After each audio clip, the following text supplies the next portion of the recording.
Hey Ryan, how do I get project-based learning started at my school? I've gotten some form of this question nearly every day for the last decade from engaged educators just like you. So at Magnify Learning, we've created a free download to get you started. Whether you're a superintendent, principal, coach, or teacher, go to whatispbl.com to get started on your project-based learning journey today.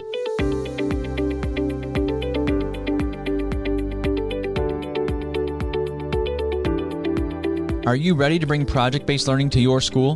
The PBL Simplified podcast will help equip you for your PBL journey with weekly need-to-knows, engaging interviews, PBL showcases from facilitators in the classroom, and PBL leadership episodes to move you towards a successful implementation of PBL. Because every learner deserves to be a part of an inspiring story, and we see daily that project-based learning helps make this happen.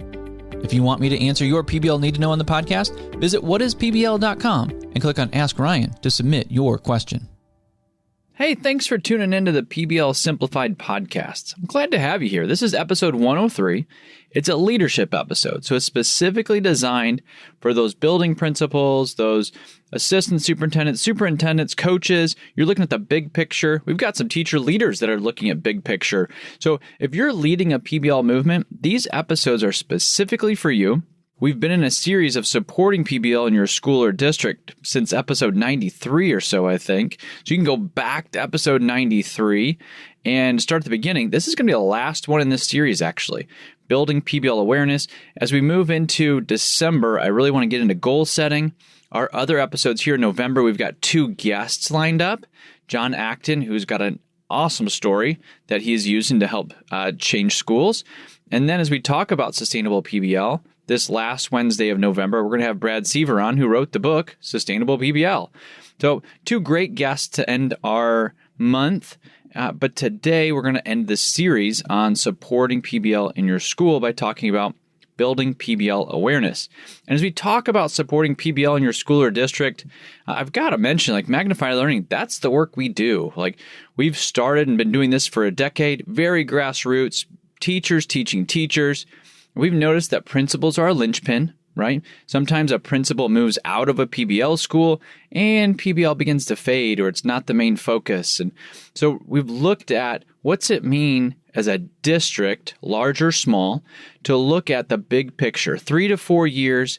How do you really work on mindset? How do you bring PBL, the structures, into your teachers, your learners, your families, your community? How do you do these things intentionally so that it sticks and you have the biggest influence that you can in the classroom and on your learners? The biggest mistake that schools make when finding somebody to help them bring PBL in is they select a group that has great resources and tools, kind of the bells and whistles. Well, we've got those. They're all over the place. You can find those for free. What you really need to look at is the mindset. What's the mindset that you're bringing to your school in your district? And it's got to start with the leaders. You can't just have principals building leaders that allow PBL to happen, that are okay with student-centered teaching happening. They have to be the ones that are bringing it in. They have to know the why, that we're trying to move our learners from passive to empowered. And if you're that building leader and you're like, yes, I get that, but how do I do that? Again, in Magnify Learning, that's what we do. We have these design days before we ever put a training for your teachers on the board. We want to get you and your leadership team in the room. We want to help you develop your why, your mission, your vision, a 3 to 4 year plan. Have you go visit some sites. You've heard us talk about that on the podcast. And then you start to build some momentum. But you really got to get those design days in as the leader. You need to know your mindset and your vision. And then you can start to build a grassroots movement. You can't bring a PBL movement top down, right? That's the antithesis of what we're trying to bring to the classroom. So how do you build kind of this groundswell of momentum? And that's what we've been doing for over a decade. So we'd love to help you out with that. Just reach out to us. You can go to whatispbl.com and you'll get our contact information, or Google Magnify Learning and hit the find out more button on there, and you'll talk to Jennifer and we can figure something out for you. We love to have those conversations. So let's dive into this idea of PBL awareness. But before we do, as always, we have a need to know that we need to address first. And I think it fits well into the work we've been talking about. It's how do I find a local school to collaborate with? Great question. And the question kind of goes on to say, like, I have PLN, I've got some people on Twitter that I follow, done those things, but how do I find a local school that I can collaborate with? Super good question. And the first thing you do is you start to put your flag up in the air that says, hey, we're looking at PBL over here. We're looking at school differently. And if you're not even ready for that, you just say, hey, you just start asking, I think there might be some disconnect in the goals that we have for our school and the things that we're doing in our classroom. We're working really hard. We're passionate. We want to move our learners forward, but I'm not sure we're getting there. That's an okay question to ask. I think it's a growth mindset question. I think it's a way to grow. But when you start asking that, then people start to come out and say, well, we're wondering the same thing. And you say, well, we're kind of looking at project-based learning. We'd love to look at that too. And when you say local, you might need to define that. I would broaden that quite a bit to say, like, if you're in the United States, it's like somewhere in your state, somebody within a couple hours, where you can say once a quarter, let's get together and talk about what's been working in our school system. Or why don't you come visit me and give me some feedback? I'll go visit you and give you some feedback. And as you do that, you start to figure out, like, who's got the mindset, who's trying to develop that mindset within their staff. And when you start getting together, that collaboration kicks in. The same thing we want our learners to do. It kicks in at the adult level too, for sure. You shouldn't be doing this work on your own. And you can be super grassroots about this, right? We get together, you buy your own lunch, or maybe you get lunch catered in, so everybody's $20. Like, whatever you want to do, you can do it at a really small level. It doesn't have to get grandiose. You don't need a big name or a website. If you want, just go with your local name and then put collaborative at the end. That's actually one of the ways we started some very early work. We were just the Indiana Collaborative for Project-Based Learning. ICPBL, right? Like ICPBL, like, get it? So you can make up your own name, start a little collaborative, and then find something to follow. Do a book study. When we launch the book here in January, actually as pre-orders, we're going to have an opportunity for you to get a book study. So you can go through a book study with PBL Simplified, invite somebody else into that who's outside of your district, outside of your normal bubble, a local school, and say, hey, would you like to go through this? Right? Like, that's not a huge commitment. We're just saying, let's talk about some things. You don't have to agree with everything. Let's just talk about it. And once you start to do that, you'd be surprised about what other people are thinking about. You are not alone in this. Other people are thinking the same things. The ideas are everywhere that maybe our learners aren't prepared for the current workforce. It's not a secret. It's known, it's out there. And we're thinking about, what do we do about that? Right? We want to problem solve that, because our passion is to prepare our learners. So you'll find that when you reach out even to your local schools, that a lot of people are thinking the same things, and getting together is going to be something that they appreciate as well. So jump out there and put your flag up there and say, hey, I'm wondering about this. Anybody else wondering? And you'll find a group that can start, and just start small, right? Really great things start small, and then they can grow from there. So that's what I would do about finding a local school to collaborate with.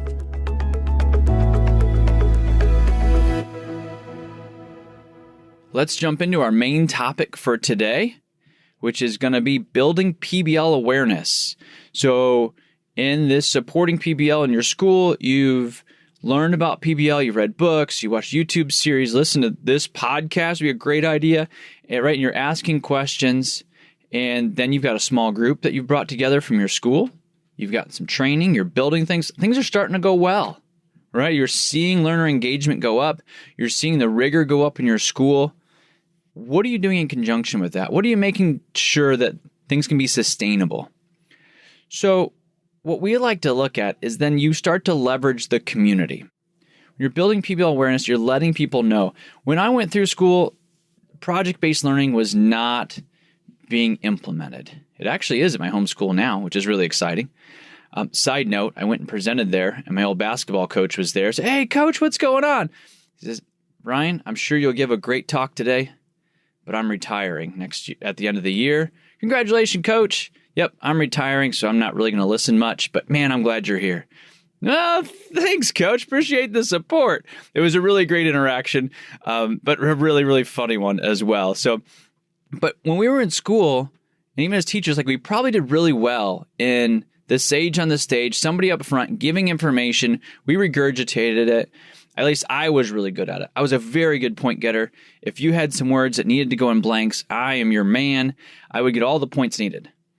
So if that's true for my journey, and I know it's true for a lot of people's journey, like traditional school worked or didn't work, but that's the expectation.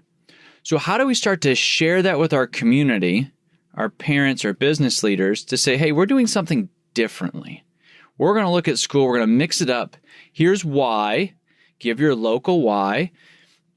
We want our learners to be prepared for the current problems that are in the world, that they can jump in and enroll in whatever college they want to, 2-year program. Maybe they want to enlist. Maybe they want to be an entrepreneur. Maybe they want to go right into some great employment opportunities, but they need to be able to problem solve, think critically, right? There are a lot of opportunities, but we need to do things differently. We want to empower our learners, and your business partners are going to get that. Your parents are going to get that, right? Like they see their kids come home and be really passive, right? Maybe they're compliant, maybe they're not at home, but they'd love for them to be empowered to clean their room, have some initiative, go out and start their homework on their own or start a business, whatever it is. As parents, we want those things for our kids. So really, most people are open to that conversation. Now they're going to have some questions. They're going to ask, well, how are you going to do that? What's your plan? Can I see it? Right? And then you start to showcase some of the things that you're doing. So host an open house. Maybe mix up your parent night, right? Like parent night, have your learners make that a PBL unit. How can they make parent night more engaging? And start to showcase, start to present these things. Sure, it's different, but it's going to be better, right? The traditional piece where you do the student, maybe it's even a student-led conference where the kid just kind of mumbles, I did this in math, I did this, and we just get through it and we check the box. Like, what if it was more engaging and you had a presentation from the learners that they had prepared, or the parents get an opportunity to speak into the work? Like, how can you make that more engaging? You might have a community partner breakfast for those industry partners that you have or nonprofit partners. This is one of my favorite ways to get the community involved. So what I recommend, because you can't overdo it, and you got to pick the right time for your community, but I really like a breakfast like once a quarter. So on a Friday morning, right, 8 to 9:30, so if I'm an industry partner, hey guys, I'm going to come in late on Friday because I'm going to be visiting a school. Okay, copy that. Like that works. That fits the industry world. So you bring them in, you feed them breakfast, you show off some of the great PBL work that's happening, bring in some third graders, bring in some middle schoolers, bring in some high schoolers, showcase the work. If you're really on top of it, you'll say, hey, here are some PBL units we have coming up. Who would like to be a partner in one of these? And get some commitments right there. And what you're doing is you are purposely telling your story to your community. Because make no mistake, your story is being told. There is a story being told about your school, about your work, but who's telling it? Is it parents? Is it kids? Is it a community partner? That doesn't always go your way, right? Sometimes that can be a negative story that's being told. But what if you start showcasing all the really great things that are happening in your school? And there are really great things happening in your school, but most people don't get to see them. So this is an opportunity to showcase those things. And now, let's say you've got 20 people that come. Nice start to your community breakfast. Those 20 people go out in the community, and they now have a new story to tell about your school. Everybody wants to have a story in their pocket about a learner that's doing something great for the community. So you can start to build those stories out. And as you do that, community partners get more used to you. You start building that relationship. They're used to returning your emails, your calls, your call to action. And you start to build a bench, if you will, like if I use a basketball metaphor, right? So you can call on the local bank CEO, say, hey, Jim, you're off the bench. Come on in. Would you come do these presentations? And Jim's done that before. He knows what it means to go to a presentation, to give likes and wonders. He's comfortable with that, and he might even bring some of his staff. Right? So those community partner breakfasts are one of my favorites. What are you going to do to get parent involvement? That is a nut that we've been trying to crack for decades. And I think what we see in project-based learning is that we have an in. We see that our learners are talking about project-based learning when they go home. Their parents are saying, well, what'd you do at school? Nothing. Well, how was it? It's fine. And there's that frustrating dialogue that happens all over the country.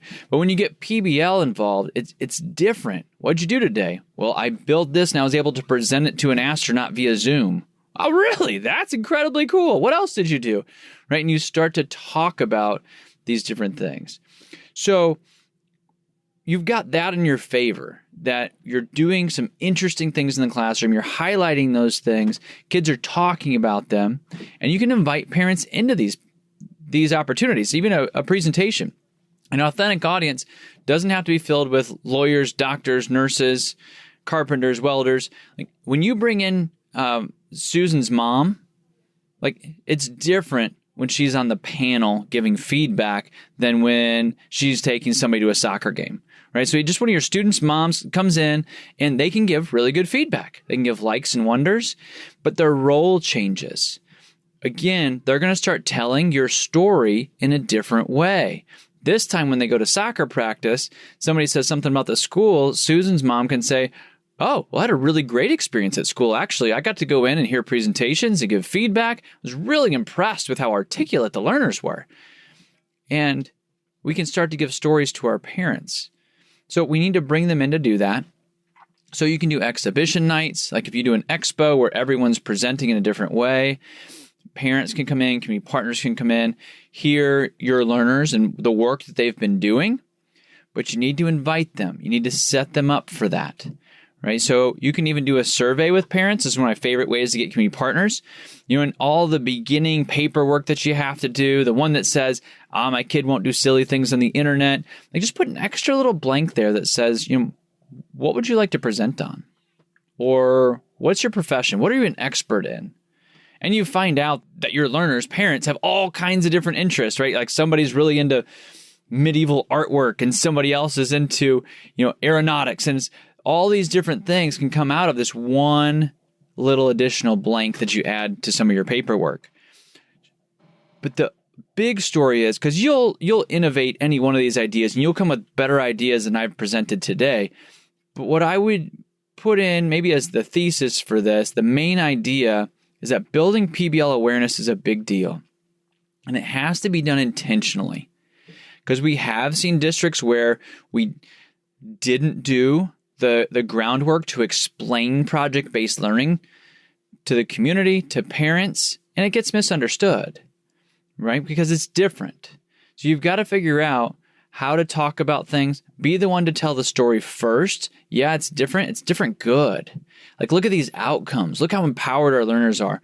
Look what our industry partners are saying. It's exactly what they want. They want learners that come out of school that can speak intelligently, solve problems, work with others, right? If you look at if you search right now, what are the top skills that industry wants in whatever magazine or website comes up, these skills are the ones that come to the top.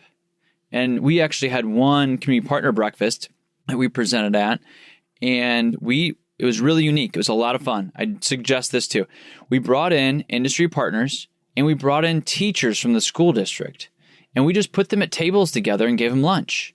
We gave them some questions. Hey, teachers, ask this. Hey, community partners, ask this. And we had this really great dialogue. Teachers would ask, what do you want from our learners when they come to you? And one industry partner said, I need them to be able to communicate, problem solve, and work with others. And if they can do those three things, I will teach them AutoCAD. I will help them finish their GED if they need to. I will help them get whatever education they need to do the job, but they have to be able to do those three things. And it was just a huge eye-opener for our teachers to say, and we live in a standards-based world, right? Like, I need you to master these fractions. I need you to know slope-intercept form. And it's true, like we need to work in that arena, but we also need to be giving our learners these skill sets that industry partners really want when they go into the workforce. And it was a really great interaction for both sides to hear what it is that both sides need. Because then our community partners, we set up their questions. how can we best support you, teachers? How encouraging would that be for your teachers to hear that from someone outside of school? It's just not a question we get that often. It's like, how can we help you? And our teachers were able to talk about their standards and how they plan. We had some community partners that came in the planning phase of a PBL unit and just said, here's our standards. How do you think this could apply to your factory and the work that you do? Some really, really creative PBL units came out of that. So bringing people together, getting your community to understand what project-based learning is and what it's doing for our learners and our communities is so, so important. So put this bullet point somewhere of building PBL awareness and come up with a plan for that. Once you start getting you really need it in the beginning phases in some form, right? Before you even start. But you still need it in years 1 and 2 as you really get in deeper to really get some deep ties to parents and community partners. When a parent goes to bat for you and says, you know what, this is actually the work that our kids need, and we need to help our schools do that, it means so much because you know that parent talk can get out of control. But if you've got a parent on your side with you, it can be really, really powerful. So that really shores up our podcast sessions on supporting PBL in your school. Again, you can go all the way back to episode 93. You can actually go a few more back to get to the research on PBL, which is always nice to have in your back pocket. And then, you start building out your knowledge as a leader. You start building a small core team, a grassroots movement within your system. You start getting people some training so they're supported. We want to be supported. We want to do work well. And then as you advocate for PBL as the leader and build awareness within your community, you'll see a community and really like a PBL ecosystem start to develop that innovates within itself and creates some really, really neat outcomes for our learners. And then you're hooked, and then you start bringing other people into the movement, and this cycle continues, and it's really exciting. So if we can help with that, we've got a ton of resources on the site that you can go to. You can Google Magnify Learning if you'd like, or you can go to whatispbl.com to get resources that fit your specific hat that you wear at your school. And as we go down this path, we'll engage learners, tackle boredom, and transform your classrooms.